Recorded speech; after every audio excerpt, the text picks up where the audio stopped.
Surat DCP John ફાઈની આગેવાનીમાં અમરોલી વિસ્તારમાં સપાટો બોલાવી કોમ્બિંગ કરવામાં આવ્યું હતું, જેથી માથાભારે ગણાતા અસામાજિક તત્વોમાં ભય ફેલાતા ભૂગર્ભમાં ઉતરી ગયા હતા. સુરતમાં હવે હત્યા અને લૂંટ જેવી ગંભીર બાબતો આમ બનતી જાય છે, તો બીજી તરફ શહેર પોલીસ પણ માથાભારે અને ચોર સહિતના અસામાજિક તત્વોને ડામવા પેટ્રોલિંગ કરી રહી છે. ત્યારે સુરતના ડીસીપી જોન ફાઈએ અમરોલી વિસ્તારમાં સપાટો બોલાવી દીધો હતો. અમરોલી વિસ્તારમાં મોડી રાત્રે કોમ્બિંગ અને સઘન ચેકિંગની કાર્યવાહી હાથ ધરવામાં આવી હતી. જોન ફાઈના ડીસીપી લખધીરસિંહ ઝાલાની આગેવાનીમાં આ કોમ્બિંગની કામગીરી કરવામાં આવી હતી. પોલીસના મોટા કાફલા સાથે ફૂટ પેટ્રોલિંગ કરી 30 થી વધુ ઇસમો સામે અટકાયતી પગલાં ભરવામાં આવ્યા હતા. સાથે સાથે 85 જેટલા અસામાજિક તત્વો સામે કાર્યવાહી કરવામાં આવી હતી. શહેરમાં કાયદો વ્યવસ્થાની સ્થિતિ જાળવવા શહેર પોલીસનું ચુસ્ત કોમ્બિંગ ઉપરાંત હિસ્ટ્રી સીટરોને પણ તપાસવામાં આવ્યા હતા.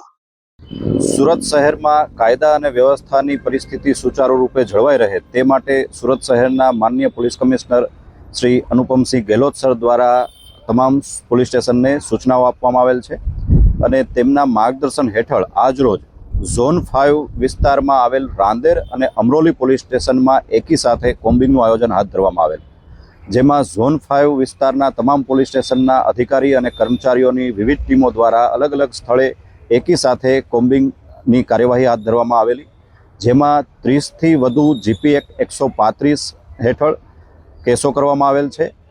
આ ઉપરાંત 85 જેટલા અસામાજિક તત્વો વિરુદ્ધ કાયદેસર કાર્યવાહી હાથ ધરવામાં આવેલ છે, તેમજ તેઓ વિરુદ્ધ અટકાયતી પગલાં પણ લેવામાં આવેલ છે.